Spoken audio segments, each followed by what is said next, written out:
না বাবা, তুমি অপরাধী নও। মেয়েকে শাসন করাটা অপরাধ নয়। আমি ছোট সাহেবকে ভালোবাসি, খুব ভালোবাসি ছোট সাহেবকে। ভালোবাসা কি অপরাধ? বাড়ির কাজের লোক হয়ে বাড়ির মালিকের ছেলেকে ভালোবাসাটা শুধু অপরাধ নয়, পাপ, মহাপাপ। এটা কখনোই মেনে নেওয়া যায় না কুসুম। আমি তো ইচ্ছা করে কিচ্ছু করিনি বাবা, আমি তো কিছুই করিনি।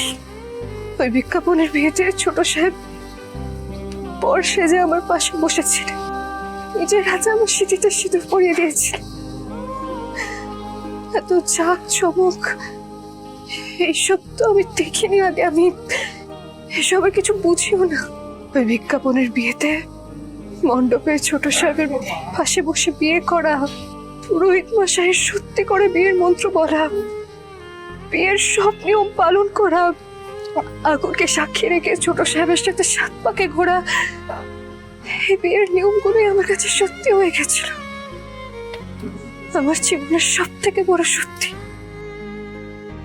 বাবা বিশ্বাস করো, আমি এসব মুছে ফেলতে চেয়েছিলাম। আমি অনেকবার নিজের বাঁধানো খুলে ফেলার চেষ্টা করেছিলাম, কিন্তু পারিনি। কেন রে মা? কেন একটা অসম্ভবের সঙ্গে নিজেকে জড়িয়ে ফেললি? কেন আয়ুষ বাবার মনে নিজের জায়গা করে নিলি? চাইনি তো, আমি তো কাউকে নিজের জীবনের সাথে জড়াতেই চাইনি।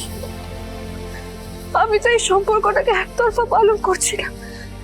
আমি কাউকে জড়াতে চাইনি, ছোট সাহেবকে নিজের জীবনে পেতেও চাইনি। কিন্তু ছোট সাহেব যখন আমায় ভালোবাসলেন, তখন আমার মনে হলো এটাই হয়তো আমার ভাগ্য। চুপ কর কুসুম, চুপ কর। ভাগ্য কুসুম, ভুলটা তোর কুসুম। ওই বিজ্ঞাপনের বিয়েটাকে তুই সত্যি মনে করে তুই ভুল করেছিলিস। তোর যখন মাথায় বুদ্ধি নেই তখন তুই শুটিং করতে গেছিলি কেন? তুই কি বিয়েটাকে ছেলে খেলা ভেবেছিস? তোর জন্য কর্তামার সঙ্গে আমাদের সম্পর্ক, কর্তামার সঙ্গে তার ছেলেদের সম্পর্ক সব নষ্ট হয়ে যাবে কুসুম, শুধুমাত্র তোর জন্য। কিন্তু সেটা আমি হতে দেবো না। দরকার পড়লে প্রাণ দেব, দরকার পড়লে আমি প্রাণ নেব। কুসুম, তুই যে এই সদবার চিহ্ন পড়েছিস, একবারও ভেবে দেখেছিস যদি জানাজানি হয় তাহলে কি হবে? সবাই আমাকে দোষারোপ করবে, বলবে যে আমি আমার মেয়েকে মালদা থেকে নিয়ে এসে মালিকের ছেলেকে ফাঁসিয়েছি।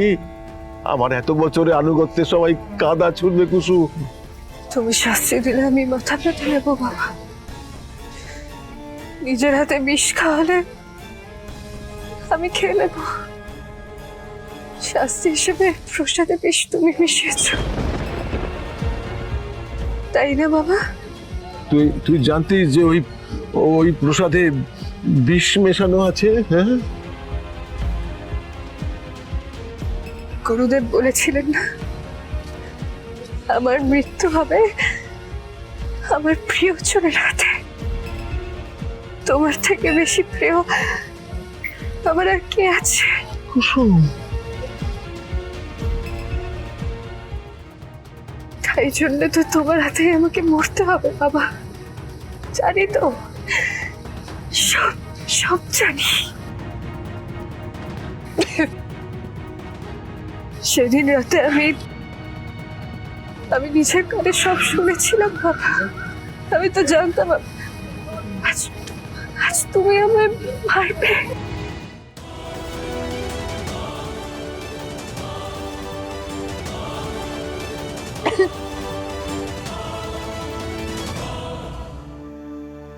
আমি তো কোনোদিনও তোমার কাছে কিছু চাইনি বাবা। বিশ্বাস করো, আমি কাউকে ফাঁসাইনি। তোমার শিক্ষা আছে আমার মধ্যে। আমার হাতে তো আর বেশি সময় নেই। কুসুম, আমার শেষ ইচ্ছে পূরণ করবে।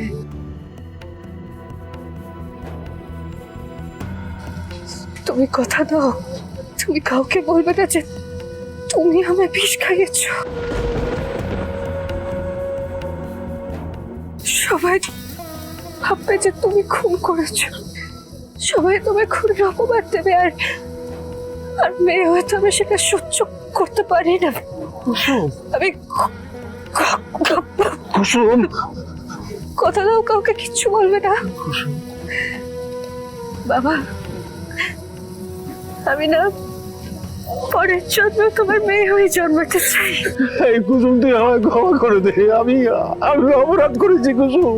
তুমি কোনো ভুল করোনি বাবা, তুমি তো তোমার আনুগত্য প্রমাণ করেছো। ভুলটা আমারই, পারলে পারলে আমায় ক্ষমা করে দিও। কুসুম,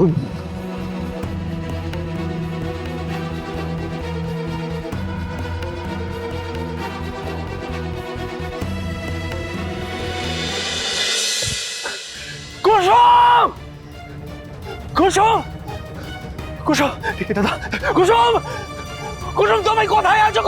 কুসুম, কুসুম, কুসুম, কোথায় আছো তুমি? কুসুম, তুই আমাকে ক্ষমা করে দে কুসুম। আমার থেকে খারাপ বাবা পৃথিবীতে আর কেউ নেই রে, কেউ নেই। 25 বছর আমি গাঙ্গুলি বাড়িতে কাজ করছি। ওই বাড়িটা আমার কাছে মন্দির, কিন্তু কর্তা আমার প্রতি আমাদের শ্রদ্ধা, আনুগত্য, আমার মেয়ের প্রতি ভালোবাসাকে ছাপিয়ে গেল। কুসুম, আমি অপরাধী কুসুম, আমি খুনি, আমি খুনি। না বাবা, তুমি অপরাধী নও। মেয়েকে শাসন করাটা অপরাধ নয়। তুমি হয়তো ঠিক করেছো। না কুসুম, না, আমি নিজেকে দোষ দিচ্ছিলাম যে আমার ঘরে এইরকম মেয়ে কিভাবে জন্মালো, যে মালিকের বিশ্বাস ভেঙেছে। কিন্তু এখন বুঝতে পারছি কুসুম, তুই বাবার সম্মান রাখার জন্য সব জেনে বুঝে ওই বিষ মেশানো প্রসাদ তুই খেয়েছিস কুসুম। কুসুম, কুসুম, কোথায় আছো? একটু সাড়া দাও না কুসুম। কুসুম, কুসুম, ভগবান, ভগবান, তুমি আমার থেকে সমস্ত কিছু কেড়ে নাও, কিন্তু আমার কুসুমকে আমার কাছে ফিরিয়ে দাও ভগবান। আমার কুসুমকে আমার কাছে ফিরিয়ে দাও। এই যে ঠাকুরমশাই, একটু দেখুন না, এই মেয়েটাকে দেখেছেন আপনি? এই মেয়েটা একটু আগেই ওর বাবার সাথে এখানে এসেছিল। হ্যাঁ বাবা, ওর বাবার সঙ্গে এখানে কিছুক্ষণ আগে এসেছিল। ওর বাবা তো ওর জন্য প্রসাদ নিয়ে গেল। কোথায় গেছে? ওইদিকে গেছে। আমি অপরাধী কুসুম, আমি নিজের হাতে নিজের মেয়েকে আমি অপরাধী কুসুম। গুরুদেবের ভবিষ্যৎবাণী তো সত্যি হওয়ারই ছিল বাবা। এটা তোমার দোষ নয়, এটা আমার কপালের দোষ। আমি নিজের মেয়েকে মেরে আমি জীবন্ত লাশের মতো বাঁচতে পারবো না কুসুম।